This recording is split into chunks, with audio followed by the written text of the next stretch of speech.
Welcome to today's video where I'm going to be unboxing these vibrant tempera paint sticks and comparing them with my Faber Castell Gelatos.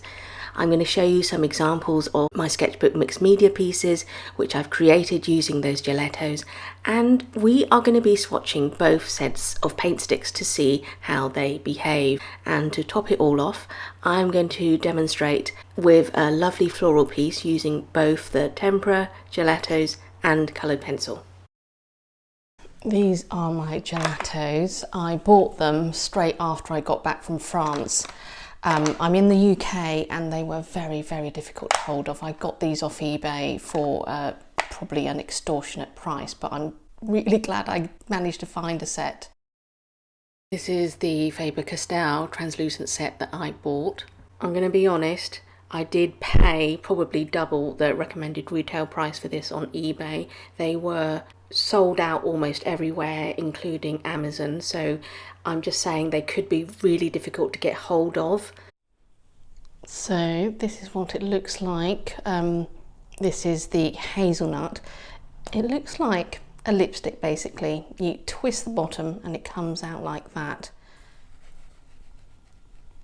That's what it looks like when you just apply it as is. You can press a little bit harder and it looks like that. I tend to just use it softly like that and either rub it in like so, or I dampen my finger, and if I just use that bit there, and it does these beautiful effects. And if I just take some of the water off my finger, I love smudging it in like that. That's, you know, it has a lot of uses and it's wonderful that they are water soluble. If I get this, this is the lychee, put that next to it and again just slightly dampen my finger. It does that, and you can pop that on top. I think that's, you know, looking really gorgeous and misty. And that's basically how I use my gelatos. I'm just going to quickly show you the rest of them. As you saw from my sketchbook pieces, this particular translucent set just seemed to effortlessly blend into my typical palette. So we have hazelnut, lychee, nougat, and this is turmeric. I think they work beautifully with my mixed media and also watercolour. We also have creme de menthe, bergamot, thistle, and also olive. Peppercorn is probably closest to a black. I don't use it that often. This one here, I don't know what happened. The mechanism inside broke, so I managed to get the end off, and now I have to poke it with a toothpick to make sure that the end slides out, and that is persimmon. Now we've got poppy seed, which is a lovely grey, and another one that I use a lot is aubergine right at the end here. It's a lovely purple. Hi, I'm Omar. I'm an artist, illustrator and author, and I help artists improve their skills by sharing my knowledge from filling 50 sketchbooks. If you like this type of content, then please like, subscribe and comment. Let me know if you also use paint sticks. I wanted to start off by showing you the two sketchbooks where I started using the gelatos. These were given to me by Emma Carlisle at her retreat in France, and I'd never used gelatos even though I'd heard of them, and we trialled a few pages, and my first outing was to a castle, and if I show you really closely, the roof of this castle is actually one of the aubergine gelatos, and I was completely taken. So after that I started using it in other pieces of work. Hold on, here. This was for Katie Moody Patreon session, and a lot of this is gelato. It's the translucency is something that I'm really drawn to. I think it probably relates to me using watercolour. I just like a translucent effect. Yeah, a lot of this is just where I've smudged it in. Here as well. These are lovely. That's probably the turmeric gelato. Where else? I'll show you in a little bit, but I do use the pink, I think it's called lychee in the gelato set, a lot. It just gives this beautiful glow. Oh, here, definitely. This is probably the pink. And I just love this misty effect that it gives. And, these were TJ's, but I don't know if I used gelato. Might have done here. No, I think that's Neocolor. Okay, so gelatos and Neocolors are quite similar, but I think the translucent gelatos are definitely more to my liking. This is gelato. This will be, I'll show you in a little bit. And these will be gelato as well. And that's the aubergine one again. And I just love that effect. I really, really do. And here in the trees in the background. Let's take a look in this one. So the first time I used it would probably be in here, in the grass area and in the background here. It gives a lovely luminosity. I think that's why I like it so much. And probably in the roof, that pink is just gorgeous. I use that a lot. It's very subtle. Yeah, again, that pink comes through. But I absolutely adore it. I don't think there's anything on that one. Ah, now the mushrooms. These are some of my favourite pieces. I can definitely feel the gelato being spread around on here. Oh, and this page definitely. I don't often just use gelato. It'll be with Neocolors. These are with markers, and I think there's some acrylic markers in there. And as I keep mentioning, it gives a lovely luminosity. This was from another Patreon session with Katie Moody. This tree and the grass reflection is also gelato, and you can see parts of that coming through in the bridge here as well. And moving on to this side of the sketchbook, parts of this lady's face is gelato that's been smoothed in to make some of her cheeks glow, and you can see pops of that same pink in amongst the trees here. Right, let's find a page that I can test out the gelatos for you. Whilst on Emma Carlar's retreat, I tried out this blue paint stick by Tempera, and when I got back and compared the prices of this on Amazon compared to the gelatos, I found out that I could buy a set for £18, which was far, far cheaper than the gelatos. It says it's washable, vibrant colours, quick drying. There's 6 metallics, 6 neons, and twistable. The brand is called Shuttle Art. So let's open this up.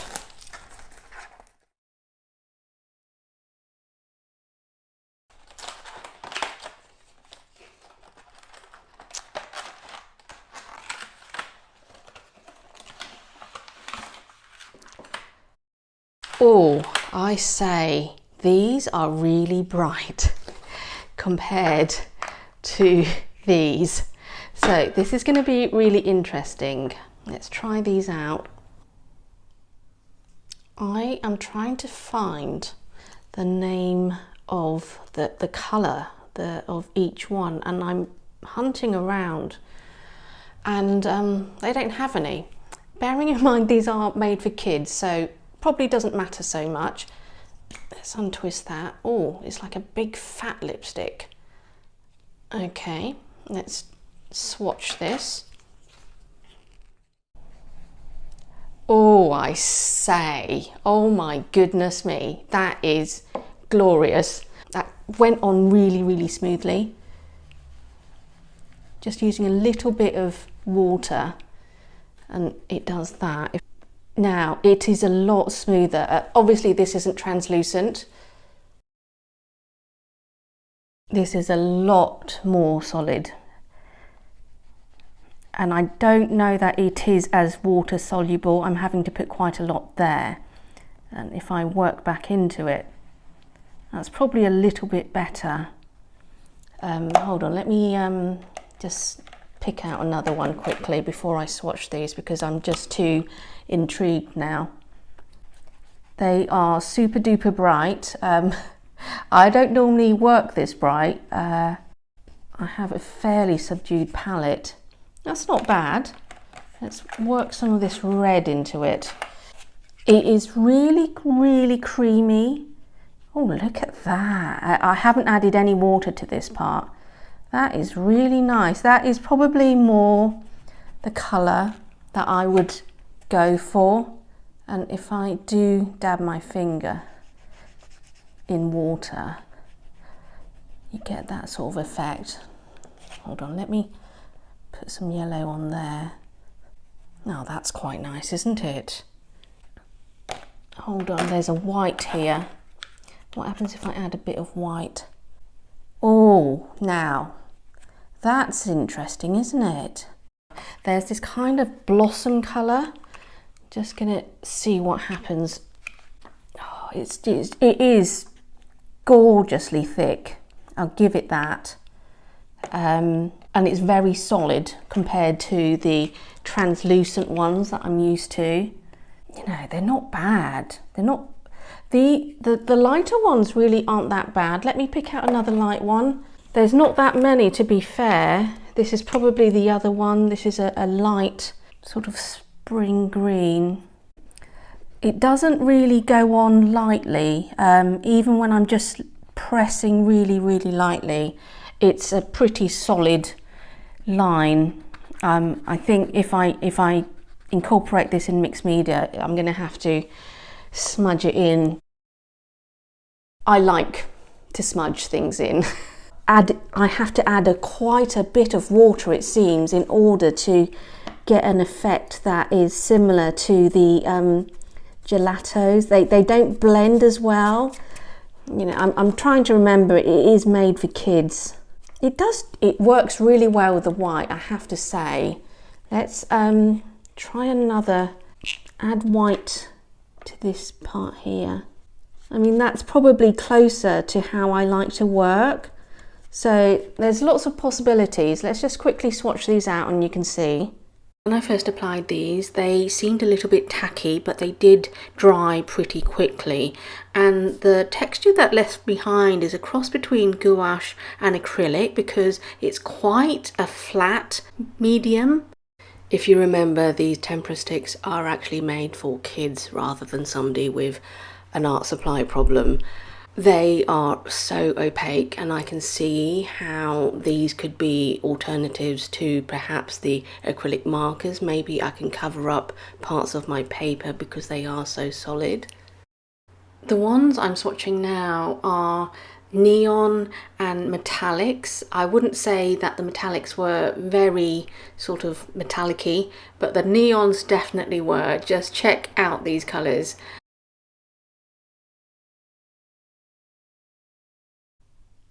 I have to say they were incredibly smooth and easy to apply, really rich and creamy, and the colours are really, really intense. I'm really attracted to all the blues and the purple because I like to use dark contrast colours for negative space areas. In terms of the metallics, there is a slight shimmer, and the neons, they I think could be useful in occasions to add a lovely pop of colour here and there. I mentioned that I rarely use gelatos just by themselves. I often add markers or coloured pencils. So I'm just going to apply a bit of coloured pencil so that you can see the results. This is Caran D'ache Perily Brown. It does just about go over this. Now, these are much easier to get a coloured pencil over. Let's try a different one. And this is a Holbein coloured pencil. Oh, that's rather nice, isn't it? It's nice to be able to see like that. Oh, that could give it some really nice effects.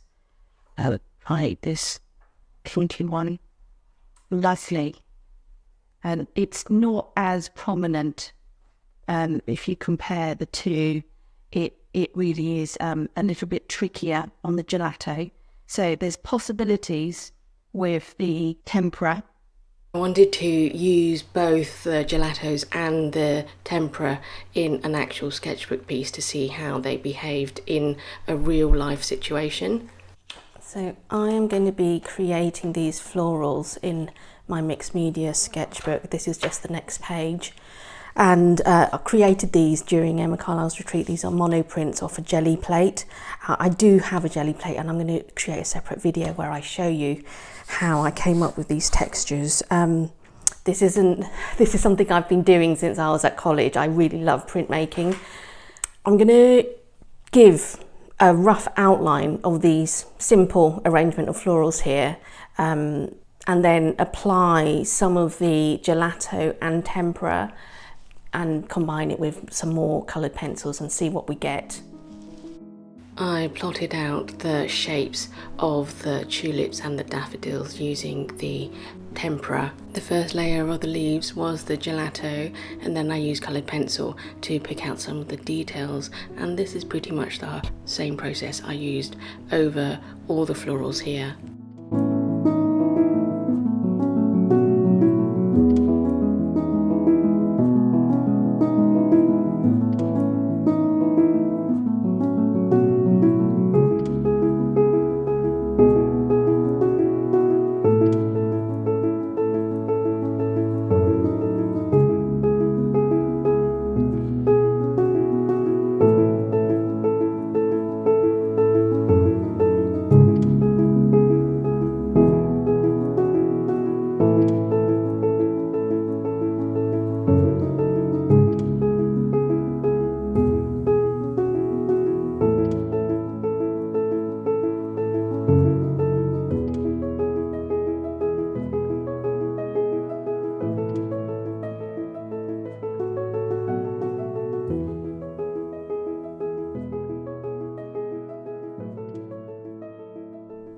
Now that I have been able to create just a really quick sketch in mixed media, one huge advantage is how opaque these tempera sticks are. I applied this over, this is acrylic gouache, and it's pretty much covered most of it, and I would not have been able to do that with the gelato. If I try and apply it over here, it does something like that, but I'm just going to quickly show you here. It did that, so that's a huge advantage already, which is great. And you can see the same here, where the yellow daffodil petals have gone over monoprint. If I just grab it again, that's really, really lovely. And I'm supposing I'll have to play with this some more. You can build up the colour. If I try it on this bit here, I think as they dry, it could probably build up, which is going to be really useful. Moving a little bit further down to the stems, I used one of the green tempera sticks, and it was just a little bit too vivid for me. What I did notice, if I just dampen that area, it diffuses out. So that again is something that I can employ a lot more in the future. And as for areas like the stems, where I've included a mixture of gelato and the tempera, they do blend together really, really well. I'm just looking back on this trumpet section here and thinking about building up of colours and the opacity. That has completely dried now, and I've just put another layer on, and that just makes it so much, the colours just pop a little bit better. I was a little bit concerned with how bright these tempera paint sticks were, but now that I've used them a little bit, I think little pops like that pink in the tulip here and there, and then blended, makes for a really effective treatment. And I'm gonna try these more. Comparing and contrasting two sets of paint sticks is not about finding the right or wrong choice. It's about exploring all the endless possibilities and expanding those artistic horizons. Just like messy play is essential for a child's development, experimenting with different mediums and alternatives is really crucial for artists to grow and evolve.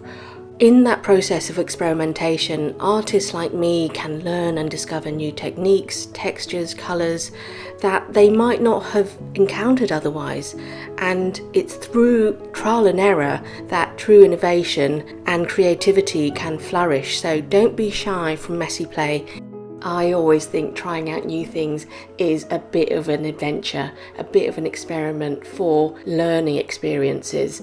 Remember, in your sketchbook there are no mistakes, only opportunities to learn and grow.